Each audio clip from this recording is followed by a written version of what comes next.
Welcome back mga ka-TV. Ang video na tatalakayin natin ngayon ay ang chapter 6 ng may status as a noble reincarnation, born blessed, so I'll obtain ultimate power. At kung bago ka lang sa channel ko ay huwag mahiyang mag-like, subscribe o follow at i-click ang notification bell para ma-notify ka sa susunod na video. Paalala, ang video na tatalakayin natin ngayon ay maaaring mag-iba mula sa ilalabas na anime.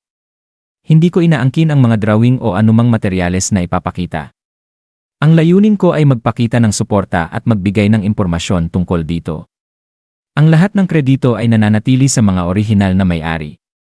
Maraming salamat, naramdaman ni Nawa ang isang masamang pangitain na may kaugnayan sa kanyang lupang sinilangan. Kaya dali-dali siyang bumalik sa palasyo ng hari, kumbinsidong nasa matinding panganib ang Armelia.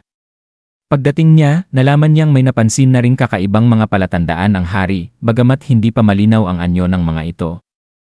Agad na napagtanto ni Nawa na ang mga palatandaang iyon ay tuluyan ng naging realidad at napatunayan ito ng iulat ng isang royal guard na may naganap ng rebelyon sa Armelia. Gamit ang kanyang natatanging kakayahan sa pagtingin ng status, mahinahong sinuri ni Nawa ang sitwasyon at napagpasyahan na maliit pa lamang ang saklaw ng pag-aalsa. Kinumpirma ng hari ang kanyang pagtataya na nagsabing humigit kumulang 5,000 tao lamang ang bumubuo sa hukbo ng mga rebelde. Nang ialok sa kanya ang pamumuno sa pagsugpo ng rebelyon sa sarili niyang teritoryo, ikinagulat ng hari ang pagtanggi ni No. Ipinaliwanag ni Nawa na dahil sa kanyang murang edad at kakulangan ng karanasan sa pamumuno ng hukbo, may panganib na masayang ang buhay ng mga sundalo, kaya iminungkahi niya ang kanyang nakatatandang kapatid na si Henry, na mas angkop sa isang tuwirang labanan dahil sa kanyang pagiging maingat at bihasa. Humanga ang hari sa pagiging objektibo at malayong pag-isip ni Nawa, kaya tinanggap niya ang mungkahi at itinalaga si Henry bilang pinuno ng kampanya, habang magkasama silang naglalakbay sakay ng karwahe. Tinanong ni Henry si Nawa kung bakit niya isinuko ang isang pagkakataong makapagtamo ng karangalang militar, lalo't ang imperyo ay lupain ng mga mandirigma at taglay pa ni Nawa ang isang isinumpang espada.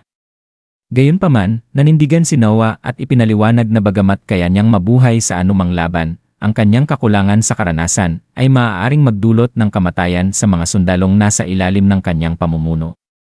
Kinilala ni Henry ang pambihirang pagiging mature ni Nawa at tiniyak sa kanya na bilang eksperto sa kabyalera. Lilinisin niya ang rebelyon ng maayos. Biglang naputol ang kanilang usapan nang magbabala si Leviathan sa nalalapit na panganib, dahilan upang ipahinto ni Noah ang karwahe. Napagtanto niyang siya ang tunay na target, kaya tumalon siya palayo upang hindi madamay si Henry sa pag-atake. Isang nakatagong magic trap ang nag-activate, ngunit napawalang bisa ito ng otomatikong panangga ni Noah at mabilis niyang pinabagsak ang mga rebelde. Labis na namangha si Henry sa lakas at bilis ng pag-unlad ni Noah at ipinaliwanag ni Noah na ang panangga ay mula sa isang magitool ring na ginagamit niya kasabay ng Leviathan. Mahalaga ring tandaan na hindi niya pinatay ang mga kalaban dahil ang nakakatakot na presensya ni Leviathan ay sapat upang mawalan sila ng malay. Na nagbibigay daan kay Henry na sila'y maimbestigahan. Sa likod ng mga eksena, gumawa pa si Noah ng mas malalim na hakbang. Ipinatawag niya ang mga ngalakal na si Baron Alan at inutusan itong bilhin agad ang lahat ng horse feed sa Armelia gamit ang sarili niyang pera. Nang magtanong si Baron, ipinaliwanag ni Noah na malakas sa kabyalera ang hukbo ng mga rebelde, at dahil ang pagkain ng kabayo ay inaangkat mula sa labas, ang pagputol sa supply nito ay magpapahina sa kanila nang hindi sinasaktan ang karaniwang mamamayan. Mabilis na naunawaan ni Baron ang talino ng plano at agad itong isinagawa, na pagtatanto na bagamat maaaring magnakaw ng pagkain ang mga sundalo, halos imposible para sa kanila na makakuha ng sapat na pagkain para sa mga kabayo. Sa tahimik ngunit mabisang estratehiyang ito, siniguro ni No na magiging mas madali ang laban ni Henry, kalaunan, sa hardin ng palasyo. Ipinaalam ng hari kay Nawa na umamin ang mga nahuling salarin na ang layunin nila ay dukutin siya upang gawing panangga sa negosasyon. Bagamat na natiling mapagmatsyag si Nawa, tiniyak ng hari na napatunayan na ang impormasyong ito. Pinuri ng hari si Nawa hindi lamang sa pag-target sa supply ng pagkain, kundi sa paggawa nito nang may malasakit sa kanyang nasasakupan at gamit ang sarili niyang yaman.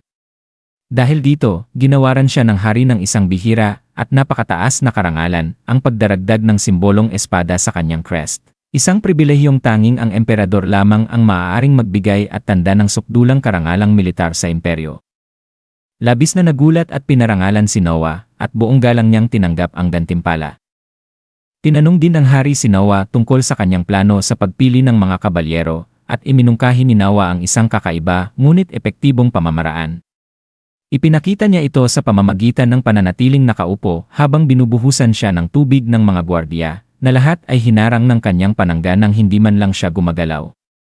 Ipinaliwanag niya na hahayaang umatake ang mga naghahamon habang siya ay walang ginagawa upang masukat ang kanilang kakayahan, tapang, at diskarte nang hindi nangangailangan ng mahabang proseso.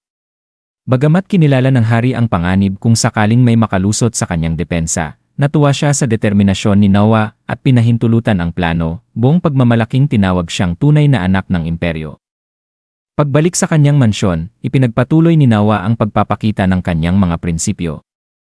Nang dumating ang isang sugatang sundalo mula sa Armelia na nagsapalaran ng buhay upang maghatid ng ulat, kahit alam na ni Nawa ang impormasyong iyon, iniutos pa rin niyang gamutin ang mga sugat nito at binigyan siya ng 1,000 riens bilang gantimpala. Nalito si Baron sa desisyong ito hanggang sa ipaliwanag ni Nawa na ang katapatan at lakas ng loob ay nararapat gantimpalaan kahit hindi nakapakipakinabang ang impormasyon. Lalong pinatibay nito ang imahe ni Nawa bilang isang Panginoong inuuna ang tao kaysa sa pansariling pakinabang. Gayunpaman, hindi tumigil ang mga rebelde sa kanilang pagtatangka.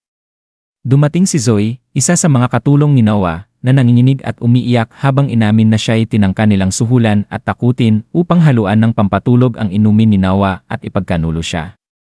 Sa kabila ng takot, pinili ni Zoe ang katapatan at isiniwalat ang lahat. Sa halip na parusahan siya, ginantimpalaan ni Nawa ang kanyang katapatan ng halagang mas mataas pa sa alok ng mga rebelde, pinatutunayan ang kanyang paniniwalang ang katapatan ay dapat tumbasan ng tiwala at kabutihang loob. Pagkatapos, ikinagulat ni Zoe nang sabihin ni Nawa na balak niyang inumin ang gamot at hayaang madakip bilang bahagi ng isang kalkuladong plano. At inutusan siyang tumakas at magtago upang mailigtas ang sarili. Nagtatapos ang salaysay sa paggising ni Nawa na nakagapos, nalalanghap ang amoy ng dayami, patunay na kusa niyang pinasok ang bitag ng mga rebelde upang tuluyang wakasan ang rebelyon, at dito nagtatapos ang Kabanata 6 ng Noble Reincarnation. Born blessed, so I'll obtain ultimate power. Gusto niyo ba ng chapter 7? Mag-comment na sa baba at maraming salamat.